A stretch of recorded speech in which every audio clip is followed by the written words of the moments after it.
नमस्कार. जय जिजाऊ, जय शिवराय, जय जवान, जय किसान, भारत माता की जय. आपण सध्या पाहतोय की भारतीय रुपयाची किंमत अमेरिकन डॉलरच्या तुलनेत प्रचंड खाली आली आहे आणि $1 म्हणजे भारतीय 90 रुपये मोजावे लागत आहेत. आपल्या देशात या विषयावर सध्या मोठी चर्चा देखील सुरू आहे. आता अमेरिकन डॉलर हे चलन जागतिक स्तरावर होणाऱ्या व्यापारासाठी सर्वाधिक प्रमाणात वापरले जाणारे चलन आहे. म्हणजेच जागतिक स्तरावर होणाऱ्या आयात निर्यात व्यापाराची चलन देवाणघेवाण ही अमेरिकन डॉलरमध्ये होते. यावर प्रसिद्ध भोजपुरी गायक आणि एका मोठ्या राजकीय पक्षाचे पदाधिकारी श्री मनोज तिवारी यांनी एक अतिशय मजेशीर वक्तव्य केले आहे. ते म्हणाले की आमच्या देशातील लोक खिशामध्ये रुपया हे चलन ठेवतात. आमची सर्व खरेदी विक्री देणे घेणे हे सर्व व्यवहार रुपयामध्येच केले जातात. डॉलरशी आम्हाला काही देणे घेणे नाही. डॉलरची किंमत घसरली काय काय किंवा वाढली काय आमच्या देशातील लोकांवर याचा काही फरक पडत नाही. पण ते तसे मात्र अजिबात नाही. भारतीय रुपयाची किंमत डॉलरच्या तुलनेत घसरण्याचे भारतीय सामान्य माणसावर किंवा नागरिकांवर देखील मोठे आर्थिक परिणाम होत असतात. जसे की पहिले महत्त्वाचे म्हणजे पेट्रोल, डिझेल, गॅस आणि ऑइल महागतो, कारण भारत 85% कच्चे तेल आयात करतो किंवा परदेशातून विकत घेतो. पुढे याच कच्च्या तेलाचे शुद्धीकरण करून त्यापासून पेट्रोल, डिझेल, ऑइल आणि गॅस हे इंधन, तसेच ऑइल आणि लुब्रिकंट्स आणि इतर पेट्रोकेमिकल्ससह विविध उत्पादने तयार केली जातात. मूळ कच्च्या तेलाची किंमत वाढल्यामुळे त्या प्रभावाने पेट्रोल, डिझेल, गॅस आणि ऑइल यांच्यासुद्धा किमती प्रचंड वाढतात आणि त्यामुळेच भारत सरकारला या सर्व उत्पादनांच्या परदेशातून आयातीसाठी तसेच वाढीव स्वरूपातील कर किंवा आयात शुल्क द्यावे लागते आणि याच दर वाढीमुळे सामान्य ग्राहकाला मोठा आर्थिक फटका बसतो.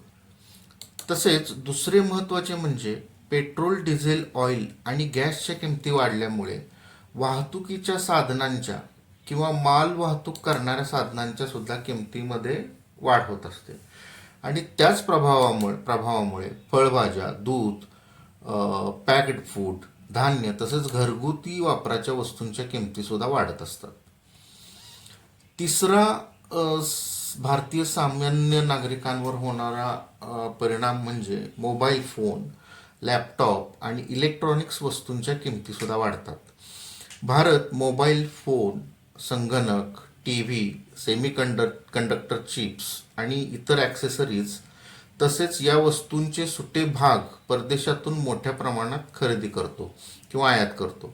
त्यामुळे डॉलरच्या तुलनेत रुपयाची किंमत घसरण्याने साहजिकच या सर्व वस्तूंच्या किमती मोठ्या प्रमाणात वाढतात. म्हणजेच डॉलरच्या तुलनेत भारतीय रुपयाची जास्त किंमत मोजावी लागते आणि भारतीय सामान्य ग्राहकांना याचा आर्थिक फटका सोसावा लागतो. चौथे अतिशय महत्त्वाचे म्हणजे वैद्यकीय उपकरणे आणि आरोग्य सेवा यांची किंमत किंवा दर वाढतात, कारण भारत वैद्यकीय उपकरणे, शस्त्रक्रिया यंत्रे, काही औषधे आणि औषधांसाठी कच्चा लागणारा जो माल आहे तो परदेशातून खरेदी करतो किंवा आयात करतो. त्यामुळे रुपयाची किंमत घसरली की या सर्व आरोग्यविषयक उपकरणांचे आणि औषधांच्या किमतीसुद्धा वाढत असतात.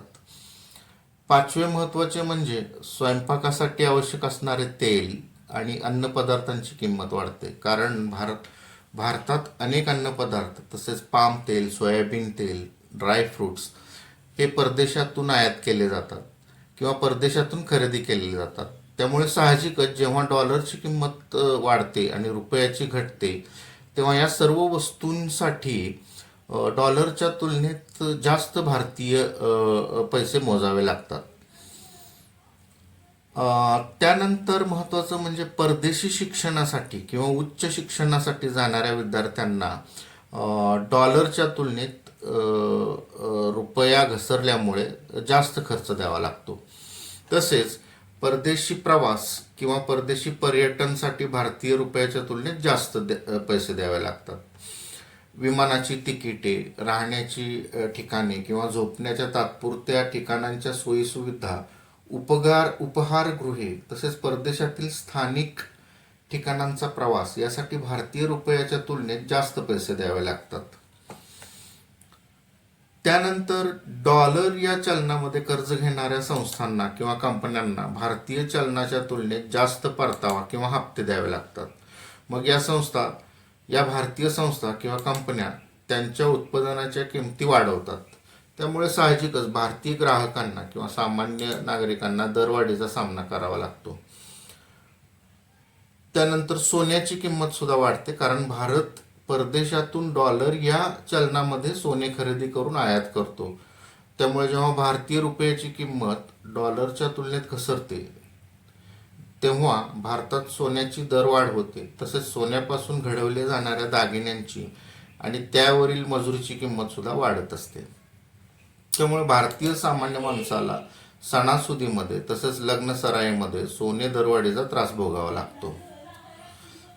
त्यानंतर भारतीय नागरिकांना नोकरी रोजगार मिळण्याचे प्रमाण घटते, कारण बऱ्याचशा भारतीय उत्पादन संस्था किंवा कंपन्या आवश्यक असणारा कच्चा माल तसेच इतर साहित्य परदेशातून डॉलर या चलनामध्ये खरेदी करून आयात करत असतात. आणि जेव्हा रुपयाची किंमत घसरते तेव्हा या कंपन्यांना परदेशी माल खरेदीसाठी भारतीय रुपयाच्या तुलनेत प्रचंड जास्त पैसे मोजावे लागतात आणि उत्पादन विक्रीतून होणारा नफा प्रचंड प्रमाणात घटतो. त्यामुळे भारतीय कंपन्या उत्पादन बनवण्यासाठी लागणाऱ्या इतर खर्चात खूप कपात करतात.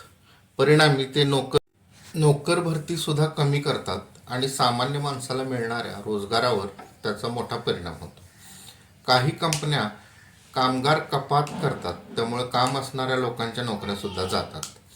आता शेवटी या व्हिडिओचा सारांश जर पाहायचा म्हटलं तर भारतीय रुपयाचे डॉलरच्या तुलनेत मूल्य घसरल्यामुळे पेट्रोल, डिझेल, ऑइल, गॅस आणि पेट्रोकेमिकल वस्तूंच्या किमती प्रचंड वाढतात. अन्नधान्य आणि इतर मूलभूत गरजेच्या मालाचे भाव वाढतात. इलेक्ट्रॉनिक्स, आरोग्यसेवा आणि वस्तूंचे भावसुद्धा वाढतात. परदेशी प्रवास, परदेशी पर्यटन अतिशय महाग होते. परदेशी शिक्षणासाठी भारतीय रुपयाच्या तुलनेत जास्त पैसे द्यावे लागतात. सर्वत्रच प्रचंड महागाई वाढते. भारतीय सरकारला वाढलेल्या स्वरूपात टॅक्स भरावा लागतो. परिणामी सरकारद्वारे दिले जाणारे अनुदान सुद्धा कमी करण्यात येते. भारतीय रुपयाचे डॉलरच्या तुलनेत मूल्य घसरल्यामुळे सामान्य माणसाच्या दैनंदिन जीवनातील खर्चामध्ये प्रचंड वाढ होत असते. धन्यवाद.